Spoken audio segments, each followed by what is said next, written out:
South India shopping మాల్లో block buster ఆషాఢం #1 kilo sale. అండి. ఎందుకు అలా ప్రాణాల మీదకి తీసుకొస్తారు? అండ్ నాకేం సరదానా మేడం పరానికి. అదేదో సంథింగ్ ఏదో సరే, ఇప్పుడు మిమ్మల్ని ఒక టిపికల్ క్వెషన్ అడుగుతాను నేను. ఆన్సర్ చెప్పండి నాకు. 2 సార్లు పెళ్లెందుకు చేసుకున్నారండి? నాకేదైనా 2 సార్లు అయితాయి మేడం. అదేంటి? నాకు యాక్చువల్లీ ఇద్దరమ్మలు, ఇద్దరు నాన్నలు. ఆ! నాకు చెయ్యి 2 సార్లు ఇరిగింది. మా ఇల్లు 2 సార్లు కట్టినాము. నేను బైక్ 2 సార్లు కొన్నా. పెళ్లి 2 సార్లు చేసుకున్నా. నేను ఏ పని చేసినా 2 సార్లు పక్కా ఉంటది. ఏ పని చేసినా అది. సీరియస్‌లీ? సీరియస్‌లీ. కాదు, ఇద్దరు అమ్మలు, ఇద్దరు యాక్చువల్లీ నాన్నలు. మీకు ఐ డ్రీమ్ ఇంటర్వ్యూకి ఇద్దామని చెప్పి లాస్ట్ టైమ్ హైదరాబాద్ వచ్చిన వ్లాగ్ ఉంటది చూడండి. ఆ! అప్పుడు ఆ! టైం కుదరలేదు. ఓకే. మళ్ళీ వచ్చిన రెండోసారి. నేను ఏదైనా రెండోసారి నాకు వర్కౌట్ అయితది. ఫస్ట్ సారి కన్నా కూడా. సీరియస్‌లీ? సీరియస్‌లీ. సో, ఇయన్నీ గూడా ఓకే అండి. ఇద్దరు అమ్మలు, ఇద్దరు నాన్నలేంటి? అంటే నేను చిన్నప్పుడు ఆ! మా మమ్మీకి ముగ్గురని చెప్పాను గదా! నేను అవును. చిన్నప్పుడు కొద్దిగా బొద్దుగా ఆడపిల్లలాగా ఉండేవాడిని. ఆ!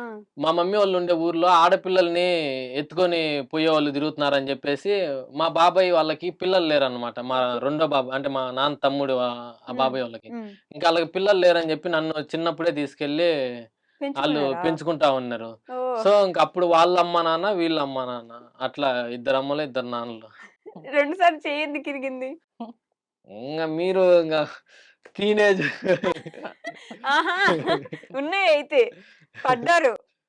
గట్టిగా పడ్డారు. హైదరాబాద్‌లోనే పడింది ఒకసారి ఇది దుర్గం చెరువు బ్రిడ్జ్ దగ్గర ఆ! మాల్ ఏది ఉండేది? Cable bridge. Durgam Cheruvu Inorbit mall. Inorbit mall turning ఉంది గదా! ఆ! ఆ ఆ! టర్నింగ్ దగ్గరే పడింది. యూబర్, ర్యాపిడో ఏదో చేస్తున్నాయి. కృష్ణానగర్ దగ్గరికొచ్చానని చెప్పాను గదా! ఓకే. యూబరు, అప్పుడు ర్యాపిడో గూగుల్ బైకా చేసేవాళ్ళా మీరు? ఆహా! అది చేస్తా ఉన్నా యూబర్ చేస్తా ఉన్నా బుకింగ్ అదే ఆమె బుక్ చేసుకునింది. ఆ! ఆమెను పికప్ జేసుకోవాలి నేను. ఓకే. సో, ఇంకెళ్తా ఉన్నా కుక్క దూరింది. ఆ డౌన్ ఉంది గదా! హ్మ్. టర్నింగ్ హ్మ్. డౌన్‌లో హ్మ్. అప్పుడు కుక్క దూరింది. దిమ్మన పడ్డారు. చెయ్యి ఇరిగిపోయింది. ఫస్ట్ ఎవరున్నారప్పుడు మీకిక్కడ తోడు? ఇక్కడ ఫ్రెండ్స్ ఉన్నారు. రూమ్‌మేట్స్ ఉన్నారు గదా! వాళ్ళొచ్చారా? వాళ్ళొచ్చారు. హమ్మయ్య! పోనీలెండి. ఆ! 2 సార్లు చెయ్యి ఇరిగింది. ఇంకా 2 సార్లు జరిగింది. 2 సార్లు ఇల్లెందుకు కట్టారు? ఫస్టు మామూలు రేకులిల్లు ఉన్నింది. ఆ! మళ్ళీ చిన్నగా దాన్ని పడగొట్టి కొంచెము మళ్ళా స్లాపేసినాం మళ్ళీ. ఓకే. మొత్తం రీమోడల్ చేసుకున్నాం కొంచెం. హుహు. హ్మ్. అందుకని 2 సార్లయింది హ్మ్. అది గూడా.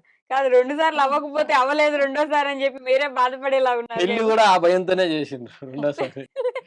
అంటే మళ్ళా ఇంకొక ఏమన్నా చేసుకుంటారేమో అని. నిజమా ఆ! అమ్మ? నిజం మేడం. ఆ! అంటే అట్లా గాదు మేడం. మంగళవారము ఆ! మంగళవారం తాళి కట్టాడు మేడం. ఆ! మంగళవారం తాళి కడితే సెకండ్ మ్యారేజ్ ఉందని మాకు బాపనే చెప్పారు. స్వామి చెప్పారు. అది ఓకే. గాక మనకు రియల్ రియల్ లైఫ్‌లో గూడా రెండోసారి అనేది కామన్‌గా వస్తుంది. అందుకని ఆచారం. ఇంగ రెండోసారి మళ్ళా చేసినాం మేడం అమ్మాయిని. రెండోసారి మళ్ళీ జేసారు. హ్మ్. మంగళవారం ఎవరు చేసుకోరు మేడం. హ్మ్. అందుకని చేశాం మనం. నా ఛానెల్ పెట్టింది మంగళవారం మేడం 'త్రిబుల్ నైన్ ఇండియా'. నాకు మానిటైజేషన్ అయింది మంగళవారం. హ్మ్. నాకు మంగళవారం అంటే చాలా బాగా ఇష్టం. అవును. హ్మ్. కరెక్ట్. మంగళవారం అనుకుంటారు గానీ చాలా బాగా నాకు కలిసొస్తది. మంగళవారం చానా బాగా ఇష్టం నాకు. మంగళవారం అంటే. ఓకే. నేనెవరైనా నన్ను సలహా అడిగినా గూడా నేను మంగళవారం స్టార్ట్ జేయరనే జెప్తా నేను. హ్మ్. ఆ! కానీ మీరు మంగళవారం ఎందుకు పెళ్లి చేసుకున్నారసలు అంత అర్జెంట్‌గా? అంత అర్జెంట్‌గా అంటే లవ్ మ్యారేజ్ గదా మేడం. హ్మ్. ఇంగ లాగ్ జేయకూడదు. లాగ్ చేయకూడదు, చేసేసుకోవాలి ముందు అని జెప్పేసి. ఆ! అప్పుడెవరైనా ఉన్నారా అసలు మీకు తోడు? ఎవరు మా అమ్మే పిలిచి ఇటు రామ్మా అని జెప్పినా. ఇదో మీ కోడలని జెప్పినా. అవునా సరేలే అనిందంతే. సీరియస్‌లీ? మీ ఫస్ట్ నిజమైన రియాక్షన్ ఏంటి జెప్పండమ్మా? మీకిట్లా ఒక ఫస్టే అమ్మాయిని ఫోన్‌లో తీసుకొస్తున్నాం. పరిచయమైనప్పుడే నాకు చెప్పారు మేడం. ఓకే. ఇట్లా నేను ఫస్టే ఎక్కడైనా మాట్లాడమంటావా అని అడిగాను మేడం. నేను ఇట్లా ఒక అమ్మాయితో మాట్లాడుతున్నానంటే, హ్మ్. అప్పుడు నాకు చెప్పారు. ఇట్లా ఒక అమ్మాయితో మాట్లాడుతున్నానంటే, సరే నా సైడ్ ఓకే. నీకేది సంతోషమైతే అదే సంతోషం అన్నా. హ్మ్. సరే ఇంగా కొద్ది రోజులు పోయిన తర్వాత ఒకరికొకరు అర్థం చేసుకొని చేసుకుంటానన్నాడు. హ్మ్. మళ్ళా ఏకంగా నాకు తెలియకుండానే తెచ్చేశారు. నాకు తెలీదు. తీసుకొచ్చేసారు. తిరుపతికి మా కూతురోళ్ళింటికి తెచ్చినారు. నాకు హ్మ్. ఫోను చేశారు. హ్మ్. నేనక్కడికెళ్ళాక చూసా. ఫస్ట్ కొంతసేపు ఆవేశం అనేది ఉంటుంది. ఉంటది. మళ్ళా కూల్ అయ్యి నేనే ఇంక ఇద్దరిని దగ్గరికి తీసుకున్నా. ఓహ్! ఫస్ట్ కోపమొస్తది. హ్మ్. ఆటోమేటిక్‌గా రావాలి. మన బ్లడ్ అది. తెలుగు వాళ్ళ హ్మ్. బ్లడ్. లవ్ మ్యారేజ్ అనగానే అసలు నువ్వెలా ఓహ్! చేసుకుంటావురా అసల? సత్తిరెడ్డి అని లెగాల. కత్తులు, కటార్లేమైనా వచ్చాయండి మీ వెనక? లేదు మేడం. నిజం చెప్పండి. ఎవరైనా సినిమాలో వాళ్ళు పరిగెడతా ఉంటారు గదా! కార్లు ఇట్లా. ఏం లేదు. అలాంటియేం లేవు. కానీ మీదేమో ఇటు సైడ్ కడప సైడు. అక్కడెక్కడో వైజాగ్‌లో ఉన్న అమ్మాయి ఎలా సెట్ చేసుకున్నారు? ఇన్‌స్టాగ్రామ్ అంతే మేడం. Just Instagram. మీకు ఇన్‌స్టాగ్రామ్‌లో ఒక 100 మందో, 1000 మందో, 1,00,000 మందో ఫాలోవర్స్ ఉంటారు కదా! Why only her? ఎందుకు ఆవిడ ఫిల్టర్ మాత్రమే? చేశాను నేను ఒక 1 ఇయర్ ఫిల్టర్ చేశాను. అంటే ఇన్‌స్టాగ్రామ్‌లో ఉండే అమ్మాయిలందరి పేర్లు తీసుకొని కాదు. ఆ! నాకు మెసేజ్ రిక్వెస్ట్‌లు పెడతారు కదా! లవ్ ప్రపోజల్స్ ఏమన్నా చేస్తా ఉంటారు కదా! ఇన్‌స్టాగ్రామ్‌లో మీకు అవి వచ్చేవా? వచ్చే ఎప్పుడైనా చెప్పారా మీకు? అమ్మ ఇట్లా ఒక అమ్మాయి నాకు నేనేమి సీరియస్‌గా తీసుకోలేదు కదా మేడం. ఓకే. ఇప్పుడు ఈ అమ్మాయినొక్కటే చెప్పారు. చెప్పారు. వచ్చినప్పుడు వాళ్ళని కొద్దిసేపు ట్రావెల్ చేస్తాము. ఆళ్ళు మన మైండ్ సెట్‌కి వాళ్ళకి నాకు బేసిక్‌గా కోపం ఎక్కువ కొంచెం. కొంచెం కాదు చాలా. అవునా? ఓపిక తక్కువ, కోపం చాలా ఎక్కువ. ఓకే. సో, మనల్ని అర్థం చేసుకొని ఉండే అమ్మాయి గావాలి అనే ఉద్దేశ్యంతో మనకి ఎవరన్నా రిక్వెస్ట్ పెట్టినా, ఇదొచ్చినా, ప్రపోజల్స్ వచ్చినా కొద్ది రోజులు వెయిట్ చేసి ఫిల్టర్ చేసి హ్మ్. లాస్ట్‌కు ఇక్కడ అమ్మాయి పేరేంటి చెప్తారా నాకు? శిష్విక. ఓకే. ఈ చిక్కెంటుకల అమ్మాయి, చిక్కెంటుకల అమ్మాయి అని జెప్పేసి చిక్ పిలవడం గూడా మీరు అలానే పిలుస్తారు కదా! హ్మ్. ఎక్కడ పేరసలు జెప్పట్లేదు.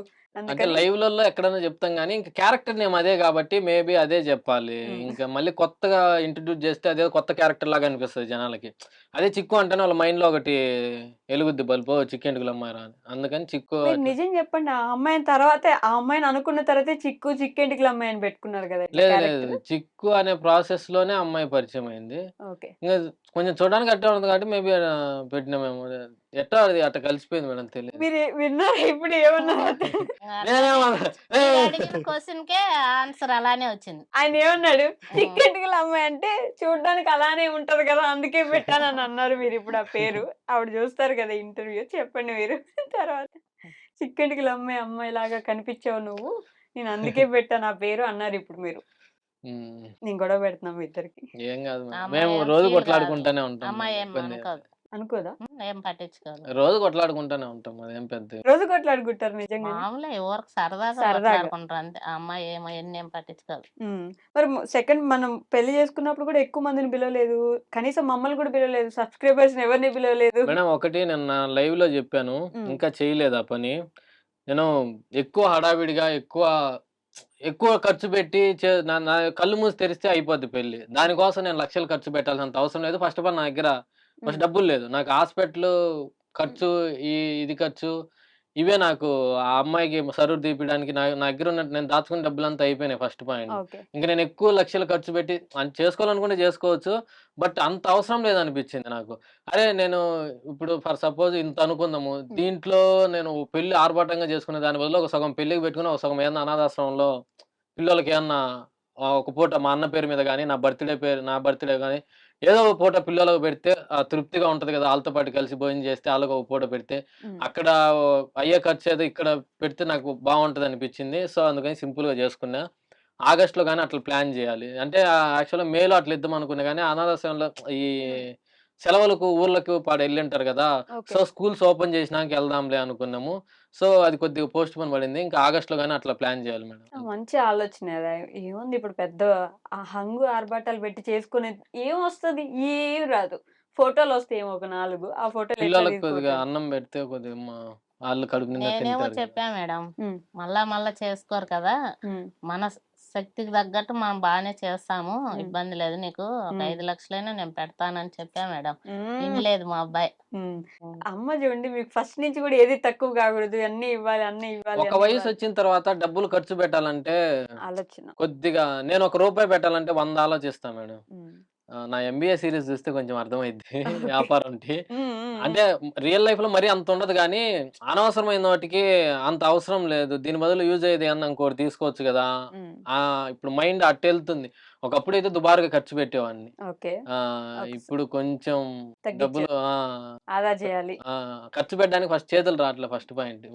వృధాగా భయమేస్తుందా? భయమేస్తుంది. కదా! ఆ! ఒక సర్టెన్ పాయింట్ వచ్చాక భయమేస్తది. అప్పుడు భయమేస్తుంది. పేరెంట్స్ పెట్టరా ఏం కాదు ఖర్చు అన్నా పెట్టమా ఇంతకుముందు నేను మా అమ్మని అడిగి డబ్బులు ఇప్పించుకొని జలసాలు చేస్తా ఉన్నా. హ్మ్. ఇప్పుడు నేను సంపాదించేటప్పుడు మా అమ్మ కానీరా ఏమైద్ది ఏం కాదు కానీ అంటేనే వద్దులే అమ్మ. ఎన్నీళ్ళు దేనికో దానికి ఉంటాయిలే. అంటే మనం సంపాదించి మన చేతిలో ఒక రూపాయి పుట్టడం స్టార్ట్ అయిన వాల్యూ తర్వాత తెలుస్తది కదా! రూపాయి ఎక్కడి నుంచి పుడుతుంది? దానికోసం ఎంత కష్టపడుతున్నా నేను. ఒక్క సెకండ్ లైఫ్ చేస్తే ఎలా? మళ్ళా నేను అంత కష్టపడాలా ఆ రూపాయి కోసం అని ఉంటది కదా! హ్మ్. సో, అందుకు అప్పటి నుంచి ఆలోచించడం మొదలుపెట్టారు. ఆలోచించడం మొదలుపెట్టాను.